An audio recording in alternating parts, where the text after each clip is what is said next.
Buongiorno, bentrovati per la nostra rassegna stampa, le prime pagine dei quotidiani nazionali in primo piano e tutto quello che succede a livello internazionale, soprattutto come sempre nel Medio Oriente. Due i fronti, quello fra Iran e Stati Uniti con il presidente degli Stati Uniti che invia un'altra bozza di tregua con misure certamente più restrittive, se così possiamo dire, e attende una risposta nel giro di 3 giorni, ma soprattutto col fronte israelo-libanese, con Israele che intensifica gli attacchi e le avanzate nel territorio libanese. I due temi ovviamente si allacciano notevolmente e lo vediamo anche da quello che leggiamo sulla home page dell'ANSA, dove leggiamo questo titolo: Netanyahu che ordina l'attacco sulla periferia sud di Beirut, per cui l'Israele che prova ad avanzare fino alla capitale del Libano.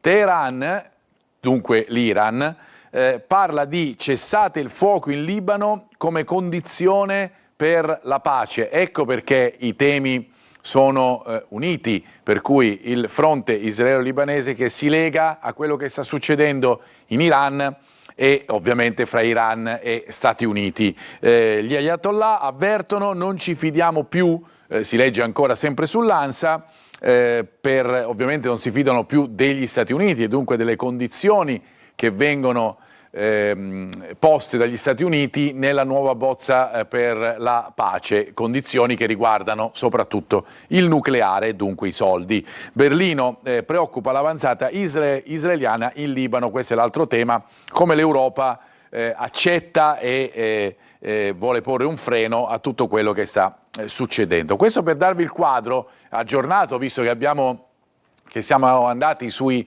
siti, sul sito della maggiore agenzia di stampa nazionale, proprio per darvi il quadro aggiornato della situazione fra Iran e Stati Uniti e Israele e Libano. Andiamo sui quotidiani con il Corriere della Sera che evidenzia appunto l'avanzata di Israele in Libano. Come abbiamo letto, è un'avanzata che potrebbe diventare ancora più evidente con quello che abbiamo visto appunto sull'ANSA, con l'avanzata verso Beirut. Netanyahu che conquista il castello di Beaufort e ordina allargare l'azione. Macron vuole l'intervento da parte dell'ONU. E poi la nuova proposta di Trump all'Iran per una tregua è più dura.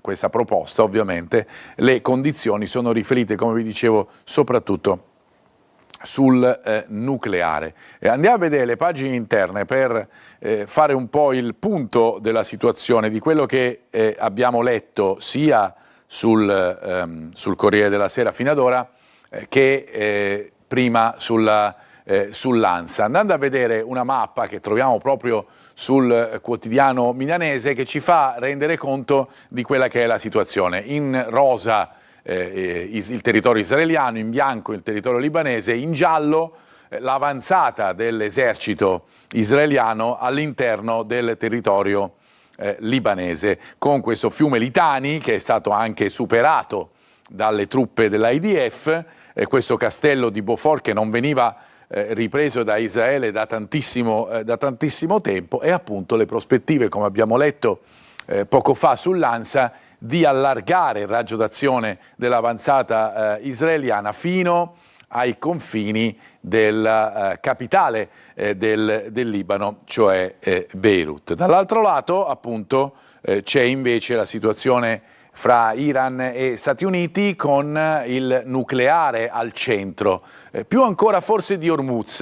Lo vediamo sul titolo sempre del Corriere: più garanzie su nucleare e uranio, Trump inasprisce i punti dell'intesa, e poi lo scambio è in corso, intanto l'Iran sblocca gran parte dei siti missilistici bombardati, anche perché si registrano varie manovre anche per quanto riguarda il fronte di Iran e Stati Uniti proprio nella nottata italiana. Questo è il quadro che ritroviamo sui vari quotidiani nazionali. Questo è il titolo ad esempio di Repubblica, con la sfida di Israele all'ONU per quanto riguarda il Libano, con l'IDF che avanza oltre il Litani, questo fiume, e prende appunto il castello di Beaufort, considerato di il Consiglio di sicurezza, scusate, chiesto da Macron, con Trump che rimanda a Teheran questa bozza d'accordo inasprita. Voglio impegni chiari su uranio e Hormuz, e questo si vede appunto questo castello con la bandiera di Israele e non più appunto la bandiera del Libano. Ma come abbiamo visto le due situazioni sono parecchio legate, perché chiaramente l'Iran fa capire che tutto ciò che sta succedendo in Israele potrebbe avere ripercussioni anche sulle trattative con gli Stati Uniti. A proposito di trattative con gli Stati Uniti, c'è il titolo di domani che parte proprio da questo tentativo di arrivare ad una tregua più duratura sulla zona appunto iraniana, con questo titolo: Trump rilancia ancora con l'Iran, Libano, Israele non si ferma più, prosegue il rimpallo appunto tra Stati Uniti e Teheran, e il Tycoon invia una nuova bozza con condizioni più rigide. Intanto guardate le foto che si riferiscono al Libano, al sud del Libano, mentre prosegue appunto la trattativa fra Iran e Stati Uniti. Questa è la foto, l'immagine di questi giorni appunto del sud della nazione dei Cedri, che è stata praticamente invasa nella parte meridionale dall'esercito israeliano. Tanto è vero che il Messaggero titola così: Israele taglia il Libano in due. Questo è proprio il titolo che si legge. L'IDF conquista il castello crociato di Beaufort, e poi c'è la mossa di Trump, le condizioni più dure all'Iran per avviare la trattativa. Oggi una riunione urgente dell'ONU. Sul Messaggero troviamo anche una foto, alcune foto che campeggiano su vari quotidiani nazionali e che riguardano ciò che è successo a Parigi la notte dopo la vittoria del PSG in Champions League, la seconda consecutiva. La festa, insomma, definirla festa è probabilmente inappropriato, degli ultra, che ha devastato Parigi. Un morto, c'è scappato anche il morto, e sono tantissimi feriti. Qui si parla di 219, ma insomma in generale ci sono dati che fanno arrivare questa cifra fino ai 300. Tutto questo per festeggiare una vittoria in una partita di calcio, seppur importante come la finale di Champions. A proposito della situazione invece in Israele e anche in Iran, da sottolineare il titolo dell'altra voce, che va a fare un riferimento abbastanza chiaro a quella che è la posizione dell'Unione Europea. L'Unione Europea che si trova in mezzo fra queste superpotenze, quelle neutrali in questo caso, come ad esempio la Cina o gli Stati Uniti, quelle che sono in guerra come appunto gli Stati Uniti stessi o la Russia, il Medio Oriente, e l'Europa geograficamente in mezzo a queste potenze, ma anche per certi versi in alcuni casi che sembra agli osservatori impotente di fronte a tutto ciò che si verifica attorno appunto al vecchio continente. Allora l'altra voce va a dare uno sguardo a quello che è il momento appunto di Bruxelles, dell'Unione Europea, soprattutto per quanto riguarda l'economia. Il comodo alibi di chi non sa cambiare. Sembra proprio sposarsi chiaramente il tema di come viene chiamato appunto il nostro continente, proprio il vecchio continente.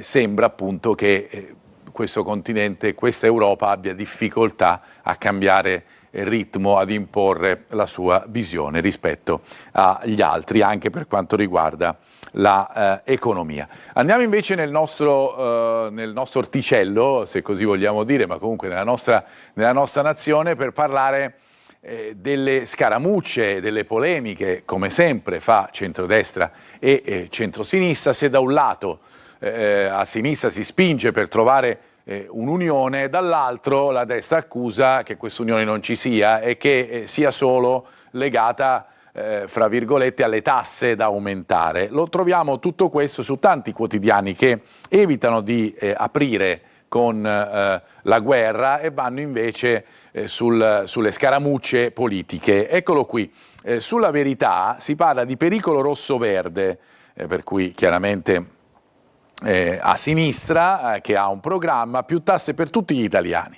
Il campo largo è diviso rispetto alle questioni cruciali su come uscire dal pantano Kiev e sull'energia, si uniscono solo per aumentare le imposte e requisirci l'abitazione. Questo è il modo di vedere la notizia della Verità. Se andiamo a vedere sul Fatto Quotidiano, il tema è uguale sotto questo punto di vista, perché si parla appunto di un tentativo di unificare il campo largo, ecco quello che viene volgarmente definito così, ma come una mozione unitaria per superare le divergenze fra i progressisti sulla guerra. 5 Stelle e PD cercano l'intesa contro il riarmo e i vincoli dell'Unione Europea. In questa intesa, appunto, sulla situazione estera, diciamo, rimbalza, soprattutto sui quotidiani diciamo che hanno matrice di centrodestra,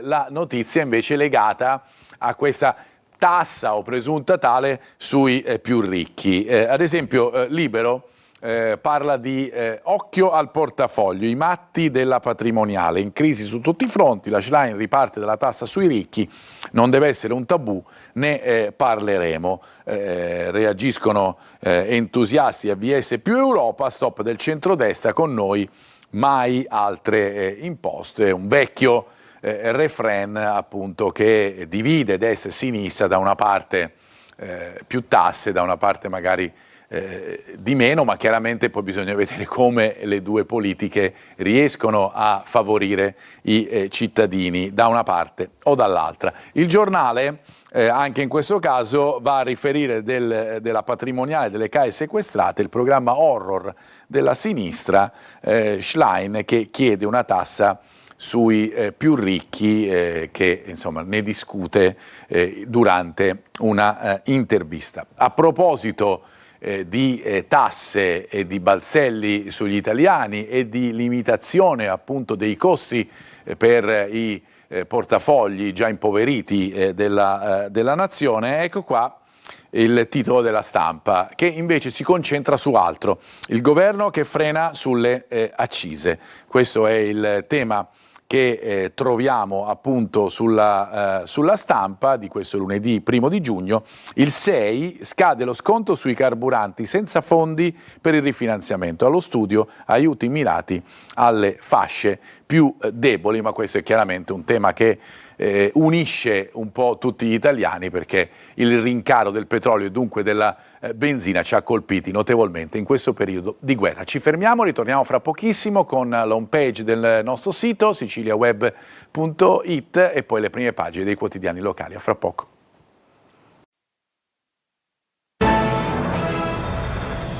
Eccoci di nuovo in studio per la seconda parte della nostra rassegna stampa, con in primo piano le immagini che arrivano dalla nostra homepage del nostro sito. Vi ricordo la nostra app da scaricare sui vostri smartphone, ma sul nostro sito troviamo appunto sempre aggiornato con le notizie anche dell'ultima ora, della prima parte della mattinata, questa che vi abbiamo dato anche nel corso del telegiornale: bancarotta, sequestrata azienda che distraeva il patrimonio, rimborsi spese da $500.000 e debiti col fisco. Ci sono 3 indagati, all'interno troverete ovviamente tutti i nomi e compreso anche un video. Oppure l'altra notizia che troviamo di spalla e che arriva da Monreale riguarda la prostituzione anche a domicilio. È stato smantellato un sistema strutturato. Troverete tutto questo sul nostro sito, comprese anche le notizie che arrivano appunto dai nostri telegiornali con i servizi in evidenza. Ma torniamo adesso sulle pagine dei quotidiani, lo facciamo andando a prendere la Sicilia di Catania, che vi facciamo vedere subito attraverso la nostra regia, e troviamo varie notizie che riguardano certamente quello che sta succedendo in Sicilia, ma soprattutto quello che è successo a San Vito Lo Capo con i docenti accoltellati, l'ombra di una rete di minori sui social, insomma dei legami che vengono visti fra quello che è successo nel Bergamasco e quello che è successo appunto in Sicilia. Poi troviamo i due titoli legati invece agli avvenimenti internazionali, da una parte Trump che inasprisce le richieste per quanto riguarda Iran e Stati Uniti, ne abbiamo già parlato diffusamente, poi ancora un'immagine della città in fiamme, stiamo parlando di Parigi, la festa per il PSG si trasforma in tragedia, un morto e più di 300 feriti, come vi dicevo appunto si parla di un numero vicino alle 300 unità di persone che sono rimaste ferite nel corso di questi festeggiamenti. Sulla prima notizia che abbiamo visto e di cui abbiamo parlato anche all'interno dei nostri telegiornali, andiamo a fare un approfondimento con gli articoli che troviamo sui vari quotidiani. Ad esempio, sempre sulla Sicilia, questo è il titolo: docente aggredito dall'11enne, aperto un fascicolo per istigazione, con i carabinieri che hanno sequestrato tutti i dispositivi elettronici del ragazzino, che rappresenteranno appunto la fonte principale di prove per l'inchiesta. È stata invece smentita la tesi che dietro l'aggressione ci fosse una challenge, quella pericolosa tendenza diffusasi sui social media che spinge i giovani a eseguire compiti pericolosi o violenti. A proposito di violenze, guardate quest'altra notizia, anche questa l'avete sentita sui nostri telegiornali: il blitz a Marsala, in 4 con gli scooter e volti coperti dai caschi, bangladese bastonato mentre va al lavoro in bici, l'ombra di un branco che dà appunto la caccia ai migranti. Queste sono le notizie che troviamo all'interno, che riprese anche come vedete dalla Gazzetta del Sud, ecco quell'accostamento che vi facevo in precedenza. A San Vito come a Bergamo, indagine su un collegamento, aperto un fascicolo per istigazione dopo il tentato accoltellamento del professore. Il 12enne avrebbe frequentato le stesse chat del ragazzo che colpì la sua docente. C'è una teste straniera che già aveva parlato in occasione dell'episodio in Lombardia. Per cambiare argomento vi faccio vedere questo articolo di Spalla in questa pagina: la lunga estate dei fenicotteri rosa alla riserva naturale di Priolo sono il doppio rispetto all'anno scorso, al 2025, e li vediamo in questa foto in cui si riprendono vengono ripresi sia appunto i fenicotteri che alle spalle le ciminiere delle raffinerie della zona appunto che conosciamo molto bene del siracusano. Andiamo ancora sulle prime pagine, questa volta su Gazzetta del Sud, perché l'aspetto della sanità, lo sappiamo, è un aspetto molto importante, ci sono tante mancanze, si è parlato in questi giorni ancora delle lungaggini per quanto riguarda le liste d'attesa, un po' può dipendere anche da un aumento che ci deve essere del personale. Allora sono stati banditi i concorsi, lo vediamo su Gazzetta del Sud, per le aziende ospedaliere, oltre 70 i posti per potenziare gli organici, le selezioni pubblicate sulla Gazzetta Ufficiale della Regione, interessati a Messina, il Policlinico Universitario, il Papardo e i servizi specialistici e territoriali dell'ASP. Sempre sulla Gazzetta del Sud, in questo caso di Spalla, le questioni internazionali, le condizioni più dure nella controproposta di Trump a Teheran, e poi invece sempre a centropagina quella dei collegamenti appunto che abbiamo letto anche sugli altri quotidiani per quanto riguarda ciò che è successo a San Vito Lo Capo, questa tendenza ad emulare che può associare appunto ciò che è successo a San Vito Lo Capo, aggressione nei confronti di un professore, con quello che è successo nel Bergamasco, praticamente la stessa vicenda. Andiamo poi sul Giornale di Sicilia. Anche in questo caso il titolo è legato appunto all'assunzione nella sanità, via i bandi per 70 posti, e anche qui troviamo di Spalla: il prof accoltellato a San Vito, si indaga appunto per istigazione. Il ragazzo potrebbe aver seguito le stesse chat di un coetaneo autore di un gesto simile che ha fatto anche in questo caso il giro della nostra nazione per quanto riguarda la eco mediatica che è avvenuta appunto nel Bergamasco. Andiamo sempre all'interno dei vari quotidiani, un po' per indagare ancora meglio su questi concorsi legati alla sanità, con i bandi in questo caso siamo su Gazzetta del Sud, le selezioni pubblicate in Gazzetta, oltre 70 posti tra medici, tecnici e amministrativi, pronte anche le indicazioni relative all'ammissione al corso di formazione per medici di famiglia. Restiamo sempre nella discussione legata a ciò che succede nelle varie province, lo facciamo attraverso le pagine dei quotidiani. In questo caso andiamo su Catania, dove si parla della zona industriale e si parla anche di una rete idrica potenziata. Questo leggiamo: il comune affida alla SIDA l'intervento che riqualifica le infrastrutture strategiche, un provvedimento predisposto dalla direzione lavori pubblici, con il sindaco di Catania che parla di un nuovo impulso per l'Etna Valley, chiaramente quello che si spera sia per la città di Catania ma in generale per l'impulso che ci sarebbe a livello di occupazione. Sulla prima di Palermo invece troviamo un altro tema, anche questo molto sentito soprattutto dai cittadini, che è legato alla sicurezza, cioè a quello che si può fare o non si può fare durante le serate mondane, la famosa movida che poi diventa mala movida in taluni casi. E allora sulla prima di Palermo della Sicilia troviamo questo titolo: dal caos ai locali deserti, la paura stronca la movida, per cui qua è una situazione che poi va a confluire anche sull'aspetto economico.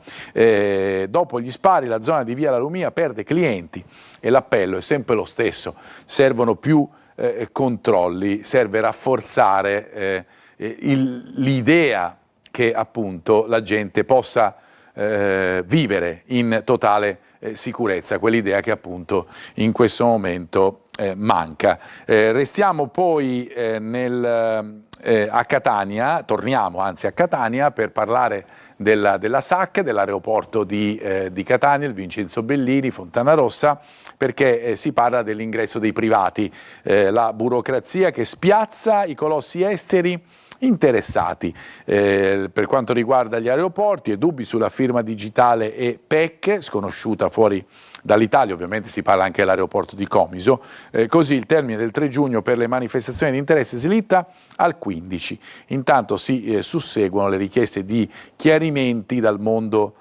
politico, con l'MPA che invita ad evitare scelte affrettate e che parla di una procedura che sia trasparente, mentre il Movimento 5 Stelle rilancia sul vertice della Camera di Commercio. Intanto ci sono anche notizie legate al ponte, con l'opera contestata e lo scontro fra Bonelli e Ciucci sui dipendenti e le risorse dell'Unione Europea.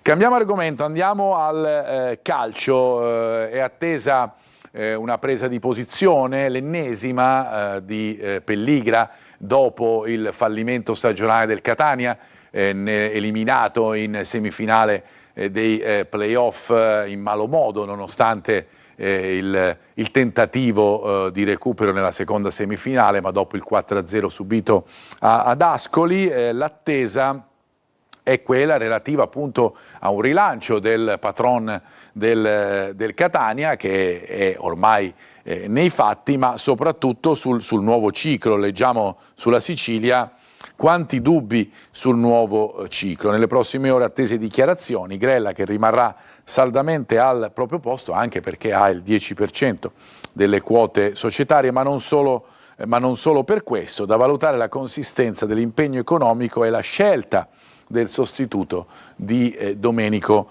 Toscano, perché chiaramente il Catania deve ricominciare tutto da capo, con un nuovo direttore sportivo, con un nuovo allenatore e con, si spera, dei programmi che possano portare poi al raggiungimento dell'obiettivo che è stato vanamente inseguito anche nella stagione attuale. Andiamo invece adesso sui quotidiani nazionali per leggere alcuni temi legati al mercato, soprattutto perché ad esempio per quanto riguarda l'Inter si parla ormai sempre, praticamente tutti i giorni, della possibilità per i nerazzurri di Milano di soffiare ai nerazzurri di Bergamo all'Atalanta Palestra, il prospetto più interessante del calcio italiano, con tutti gli interisti che vorrebbero appunto Palestra all'Inter per provare ad aumentare anche la qualità della squadra più forte in Italia, anche in Europa. Per quanto riguarda invece il Corriere dello Sport,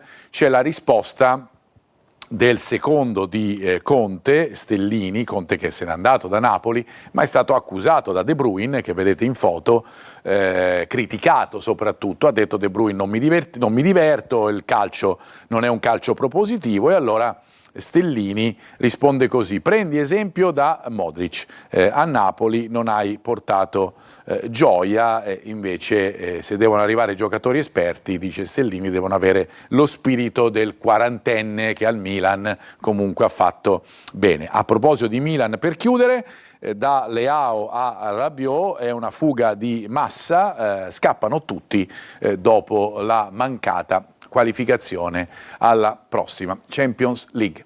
Con lo sport ci fermiamo per la nostra rassegna stampa, grazie per averci seguito a tutti voi, un buon proseguimento di giornata.